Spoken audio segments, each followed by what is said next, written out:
things. Give them your explore them.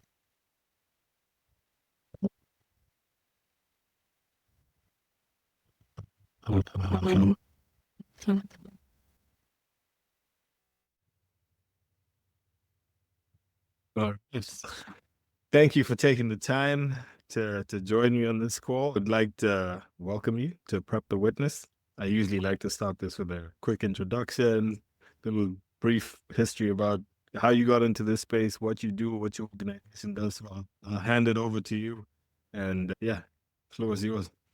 Wonderful. Thank you, Eric. We're obviously speaking in uncertain times right now, but my organization has been around for 20 plus years. I co-founded it, and we are a digital provider of technology for frontline programs, primarily working in global development and global health, although we do work here in the US. We're most well known for ComCare in the industry, which is used across many different sectors. But most recently launched several new products that we're pretty excited about based on the transformation with artificial intelligence, with platforms to better enable locally led organizations and individual frontline workers to be empowered to do a different role and activities. And then I'm trying to also support more patient-centered clinical trials. So quite a wide spectrum at this point. Bread and butter has been supporting organizations in global development. Nice. So how did you get into the space, into the digital space and in development specifically? Because I've been in this space for a couple of years. I've been in the development space for a long time, but in the digital a couple of years. And just this has been a very difficult thing to navigate. There's a lot of resistance, a lot of challenges that are faced by the people you're trying to work with. So what got you here and how have you been able to persevere? Yeah, it is a windy road towards perseverance, I'd say, in our industry in trying to use innovation with, I don't think it's unique to the global development space, but with government contracting, with political projects, is real innovation quite difficult. But my background was technology. So I went to undergrad as a software engineer. I came from a CS software engineering background. And I had wanted to figure out a way to apply those skills towards important, which didn't quite resonate as New York and finance of the way. But I didn't know much about the global development, global health sector when I first got into it. It was pretty fortuitous that I met people in the Boston area and my community that knew a little bit about the space. And I was like, oh man, if I could use my technical skills to contribute towards improving the impact of some of these programs, that would be amazing. So I just jumped in, not really knowing a ton about the sector, hoping that as a programmer, I could help make a difference. And pretty early on, I felt that one thing that's wrong with our industry or challenge with our industry is viewing technology in the same way we view project-based funding. And technology has a very different life cycle. It needs more durability. It needs more of a product mindset.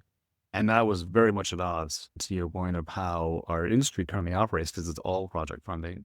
Yeah. So that was a rude awakening. And 20 years later, we're still trying to build strong products in a project-based world. Yeah.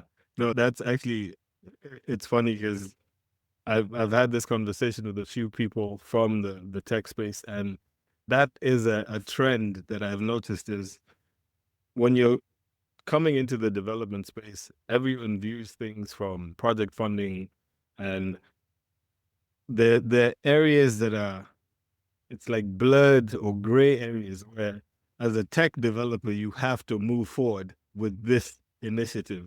But in the development space, you have to think about all these other things that could affect the project and how it impacts. So like, how have you balanced that? And obviously being in this space for so long, figured out how to navigate it. Not too many people have survived that long and have been able to adapt. Yeah, we've been very fortunate to have an incredibly strong long-term relationship with organizations like CARE, where we might have done 10, 20 projects together over the years, all of them with a technology platform, many with ComCare. And so maybe one of the projects that we did together in Zambia was a 50K project and used the platform as is. And then another project that we did together was maybe a 500K project and was able to afford to build 3 or 4 features. After that, the platform became stronger. So we pieced together a lot of project-based funding to build features and drive the platform forward that were necessary for those projects and customers. It's a really painful way to build software. A lot of organizations out there in the normal commercial sector who start out as consulting, building client needs, and then hope to make the transition to having products. Yeah. And it's a very fraught path that often fails. Yeah. Because mindsets, their approaches. So it took us an incredibly long time to take that approach. One of the positive benefits of doing it that way, though, was that even though the features Care or others were asking for might not have been totally generalizable, we might not have been working on the most important thing that would have been the most impact in ComCare, the platform. But in that project in Zambia, those users definitely wanted it. Yeah. So while the platform got bloated as a result of all these features, at least all the edges we were pushing were like needed. It came from field-based feedback, the use cases. And I think while painful, that part of it was really helpful. No. So I love that. But just for the audience sake, we need to dive into what ComCare does. Because I realized we didn't actually get into this. Everybody knows what ComCare is. Well, yeah, our vision is and was with ComCare. So it's an open source platform that lets implementing partners, whether they're big like Care or individual locally led organization, build digital solutions that can empower their service delivery. So it's often a mobile app in the hands of field workers or frontline workers that do decision support, case management, data collection. It can do bidirectional messaging, and then that data flows back and it can do reporting and analytics and help the program managers better optimize and understand what's going on. So it adds value directly in the hands of a frontline worker, and then the data also comes back and adds value to the overall program. Our canonical most common use case is a community healthcare worker. Okay. So she's equipped with ComCare. She's doing household registrations, finding pregnant moms and helping counsel and guide on proper pregnancy. It's registering under 5 children, making sure to avoid diarrheal disease, advocate for vaccines, do referrals in the case of pneumonia or other challenging diseases, and then possibly doing other activities like non-communicable diseases.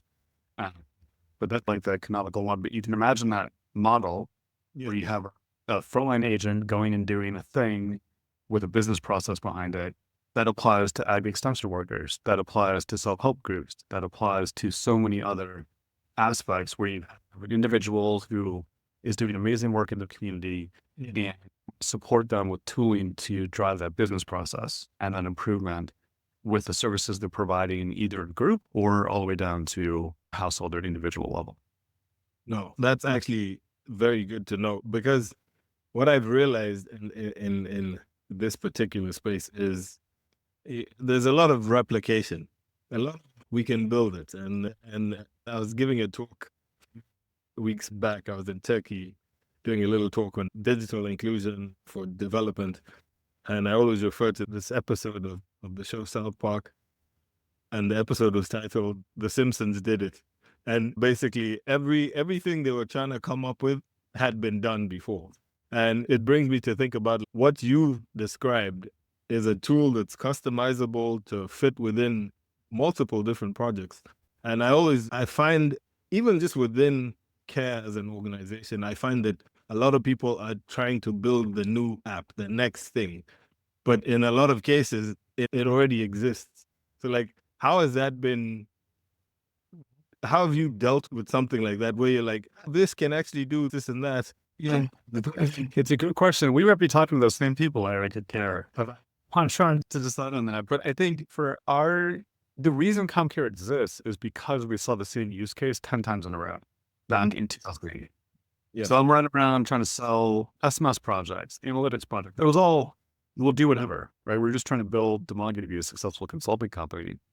And then all of a sudden when mobile phones started to become more common, and it was pre-smartphone, but it was when Nokia was really starting to take off. Yeah. It was everybody was into a phone.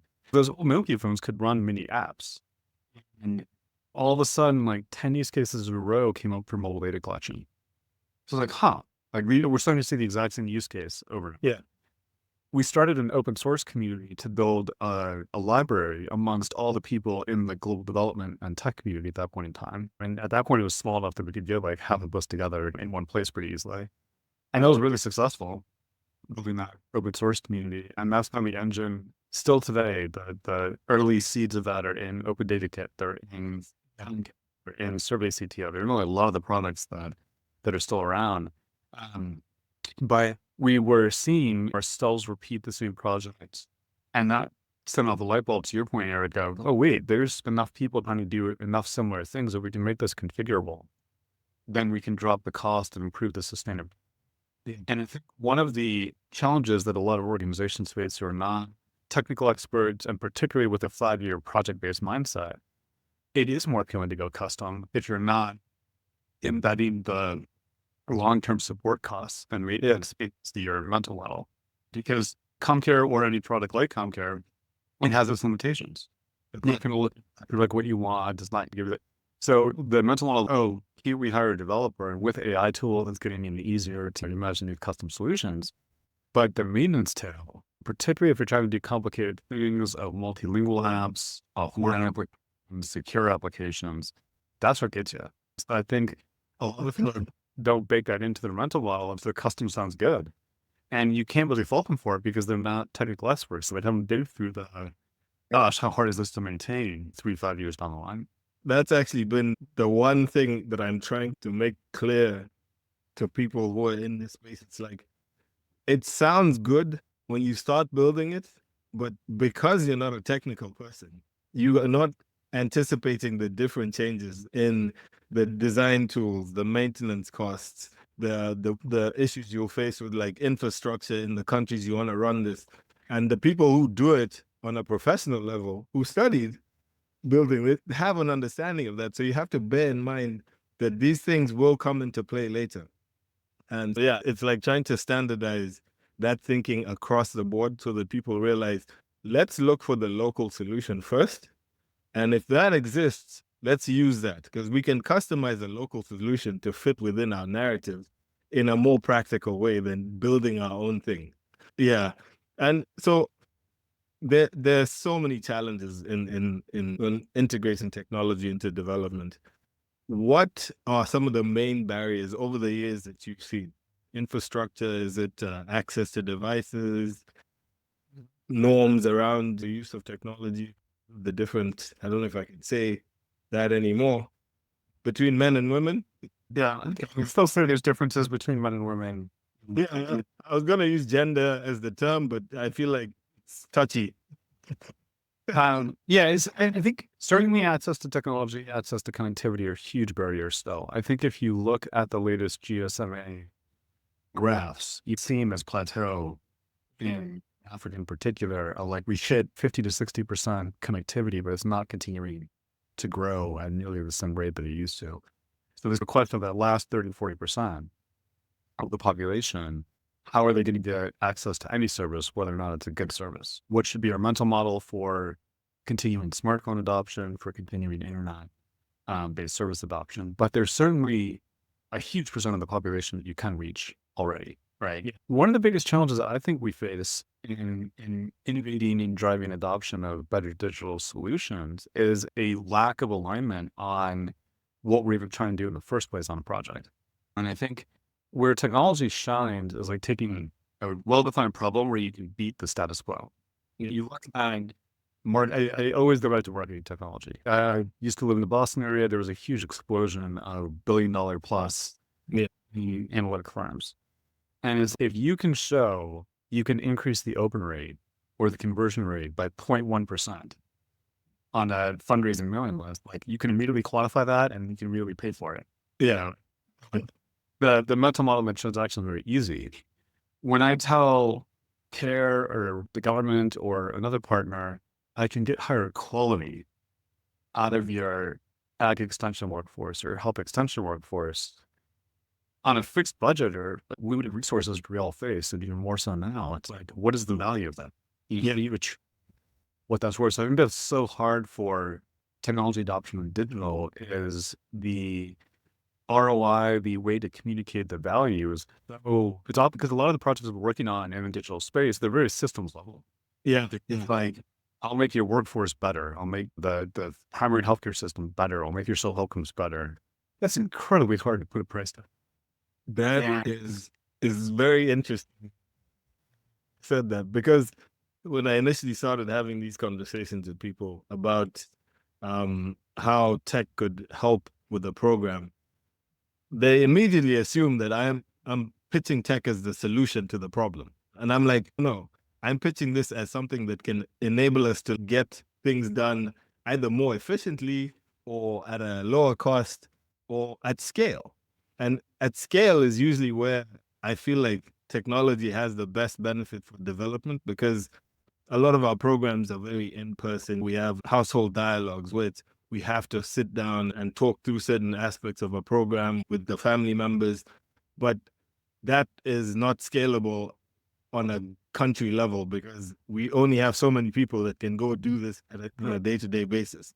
But if we were using, tools like the radio or mobile phones to disseminate that same information and have people have access to it on a more regular basis, that is where the scale comes in. So quantifying that to the quality of the program is a difficult thing. Yeah. And I think also, and going back to the marketing analytics example, where you were saying, I know if I bought this new software and like raised my conversion rate, but if I stop using the software and rip it out, my conversion rate is going to go back down. Yeah. With our development projects, there's not really a perceived cost of stopping the project. Right. So you've got the phones out there, you're working better in the self-help groups, you're working better in the CHW programs.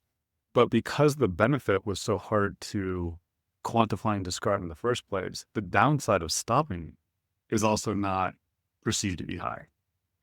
Because what technology, a lot of these enabling approaches of making these like kind of fundamental horizontal approaches stronger, it takes years before these pay off.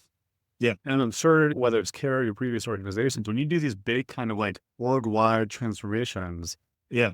everybody hopes it'll be like a success right away. And you're like, first of all, half the time you're going to quit halfway through because you don't have the stomach for it. And then the other times is 3 years later, it starts finally working. I like these transformational changes start working right away. So you do this work and then you got to start really having it. It's easy, in fact, to get the initial commitment. Yeah. It's exciting. Let's do a digital transformation project. That's the government. Let's do it as an NGO or as Dimagi. The hard part is 2 years in.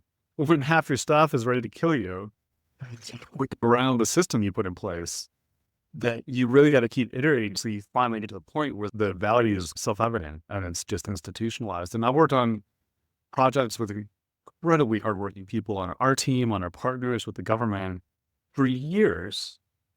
Only in like year 8, 9, 10, whatever it was, just like that overnight. Done. There's a light bulb and everybody's like, oh, we got it. Or the opposite, where it's the light gets turned off and you're just like, we're done with this project. Yeah. Now, another thing I always encounter is, to a certain extent, I feel like the development sector are kind of gatekeeping the use of technology. I don't want to say that they're refusing it to be used, but they're like, everyone will come up with every reason as to why this is dangerous. But you're not giving the power of the decision to the beneficiaries of the program, because you'll name all the reasons that this won't work, but have you asked them? So do you feel like in a certain way that the development sector is playing that role as a gatekeeper or preventing people from joining this digital change that's happening? Yeah, I think it is a great question. I don't know if gatekeeper is the terminology I would use, because I'm not even sure we're empowered enough to stop it in the first place anymore. It's so pervasive. It's out there. So the question is more, but I do think that the ethos of what you're asking is definitely there. I think we're way too slow to ask, not ourselves, but the people we're trying to serve or the local organizations who have been doing this for years. Dimagi and CARE probably done this together or something, but all these instances where there's local partners who've been trying to do this problem for years, the USA admission or somebody like puts out a tender for, and then we win it and then we like start from scratch, like nobody's been thinking about this problem. Yeah. Yeah. And all the local partners are like, what's going on? It's like 5 years. It's not just the individuals, like there's so much ingenuity and insight in people. Like most problems people have been trying to solve for a while. It's not like these problems are brand new coming out of left field of like how to help with a lot of use cases we're thinking about. To your point, I think we're way too slow to ask and give up. I think that's the problem is like oftentimes very well-meaning people can think they have an important problem to solve. Then you ask even just a modest like 50 households, and this is not in my top five. Yeah, Like, exactly. like maybe your technology will solve this problem, but I don't even care about this problem. That's a problem that's been identified somewhere, and then we've stuck with it. Like, I need to make money. I need to get my kids to a safe school. I need to, be healthy. And your problem might not be in my top five. That's so funny because I've been like one of the main things that, when it comes to technology and integrating into this space, I've seen that a lot of it has been facing like digital inclusion for financial inclusion. That has been the main thing, the main avenue. And as we've done research in some of the countries we're working in, what we're finding is that a more prevalent use of technology is for communication. Because like people are like, hey, if I can communicate with my customers, then I can actually have a base to sell my products. But now you linking me to a bank so I can get access to financing through some weird thing that does not exist in my community is not helpful for me. So it's that getting feedback from the community to understand their needs is something that we need to do more of. I know at CARE, like we're doing a lot of work with our Women Respond programming where we're getting feedback. We want to know what the women want so that we can address those issues. So it's something, it's shifting. And also the fact that the demographics that we're working in are changing. People will tell me about, oh, if you go to the village, my grandmother's group will never. I'm like, yo, that village does not consist of your grandmothers anymore. This is countries where it's 75% youth who want to be moving in this direction with the technology. So we need to also start looking at the demographic that we're working in. Yeah, and that's such a good point. And I think what you were asking about barriers earlier, and I think one of the huge barriers is we often are required to talk like we have a solution that works for everyone, whether it's the under 25 youth or the grandmother. Because there is not a solution that works for both.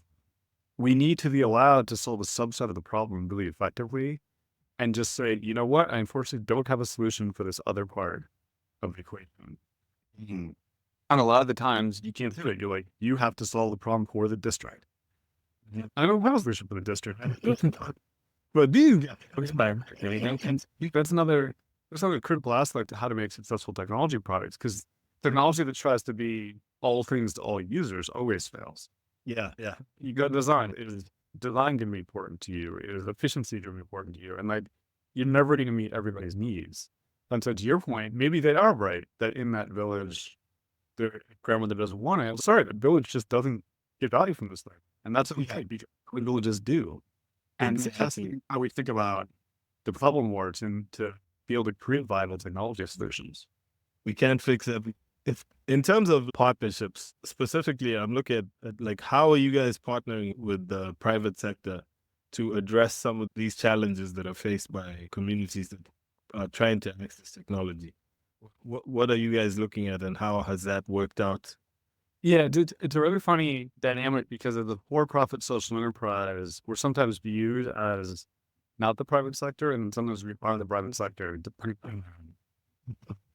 But for us, I think it comes down to trying to find ways that you have durable public-private partnership. It's always going to be one part civil society, one part government, one part private sector. And finding that right blend is critical. We spend a lot of time early on trying to build relationships with mobile operators to lower the price of data. Yeah. And our CTO is kind of like, look, we got to stop doing this. If we would have this conversation every time to get a project done, this can't work. We have to find a way to be reliable at commercial rates. Okay. So a lot of what we did was say, we have to just go in the argument that data is in total better. It's going to get cheaper over time, but don't use a lot of it. And we used to have this spreadsheet that was like, because a big complaint early was SMS cost. Yeah. So should we do this over messaging instead of a mobile app? And the potential impact is so much higher with the mobile app.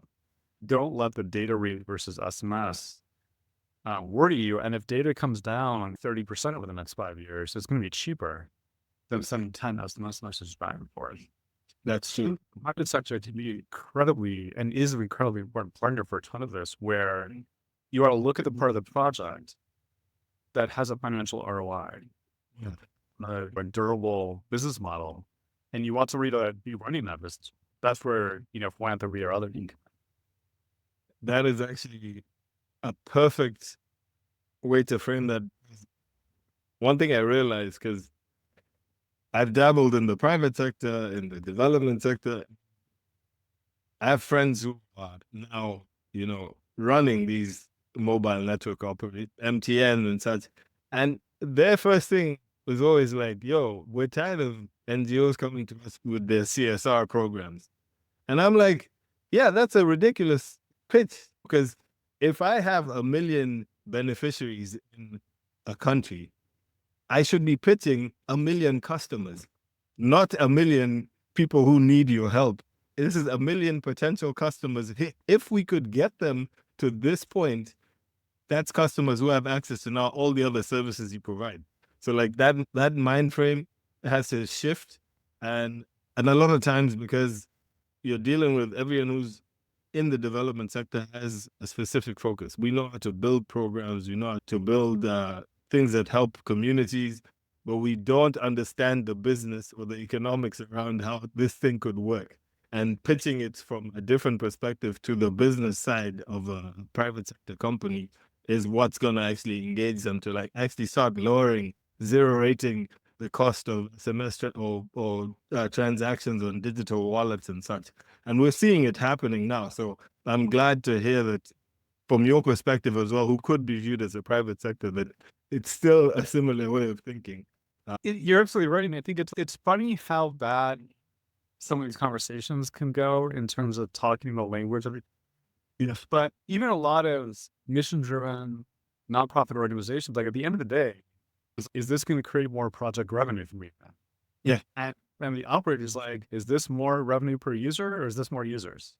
And you can create these business cases, to your point, these what you just did, Eric, of zero rating some stuff, and be like, now they're in your ecosystem. Now it's your problem to upsell, but I can get you 500,000 new subscribers and you can do that. So much more durable when you actually have business impact versus a CSR project. For the most part, I just think everybody acknowledges now, like, digital technology projects and CSR, like, there's a marketing, but that's not how we build durable impact. Yeah. I think that was that whole concept of the birth of the social enterprise is where the business and development started to merge and make more sense. So I'm glad to see that shift taking place. But okay, time is not on our side. I'm trying to shorten these episodes so that I'm not trying to keep people on for 45 minutes. To close this out, if you had unlimited funding and resources, what do you think one of the biggest innovation breakthroughs, what would that be? What would you want to do in the digital inclusion space over the next 5 years? And how are you utilizing AI to build out your products? Those are two questions, but yeah. Yeah, can you hold on for 1 second? I'm going to go tell somebody to stop making noise upstairs. Yeah, no worries. Thank you. There's something like backing in directly above my head. And so I'm just like, all right, can you repeat the question? So if you had unlimited funding and all the resources available to you, what's the one big innovation or breakthrough that you think would be helpful for digital inclusion in this particular space? And what are you guys doing with AI to change the way you're operating, or how is it enhancing your work or becoming a hindrance to the work you do? Yeah, it's a great question. I love it. We've been working on a new platform that we're incredibly excited about called ComCare Connect.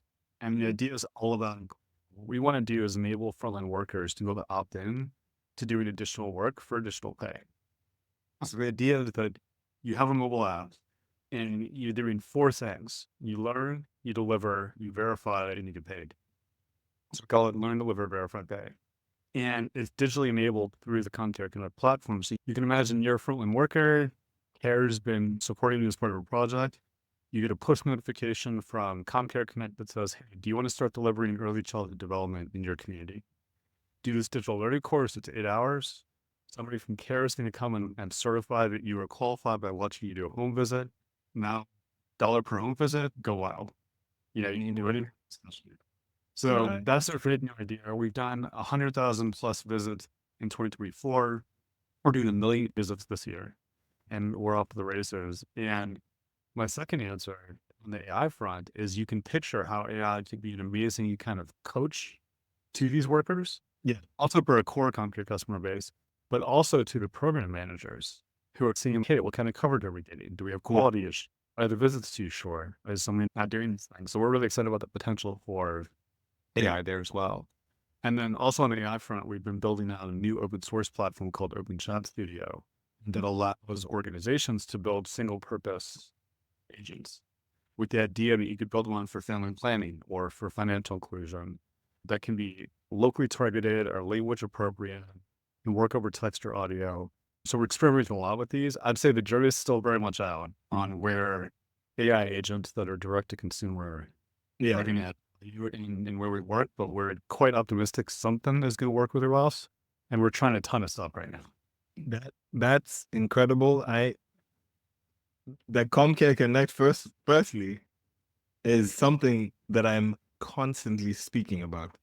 How do we put the power of the programming into the hands of these people who are trained to a certain extent? Our CBTs who get training, they're jacks of all trades, but masters of none. They know so much and they can implement things, but when project funding ends, they're jobless. So like, how do we get them into a system where they can actually perfect a craft and then go out and do that work for independently for other organizations? So you're not just tied to a care project. UN needs you, here you go.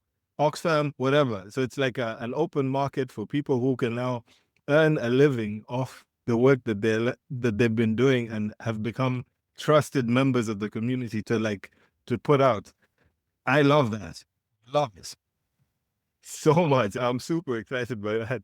And I really hope that whoever the audience is that's watching and listening picks up on that and starts to hone in. And I feel like this is a follow-up conversation I want to have with you about that particular product. Absolutely. Yeah. But yeah, no, thank you so much for taking the time to speak. This has been insightful and very exciting, actually, to talk to someone who's from the development of the tech side, who's been in this space for a long time, and get your perspective. And Awesome. Appreciate this week. again, we'll catch up soon. Yes. Sounds good. Have a good one.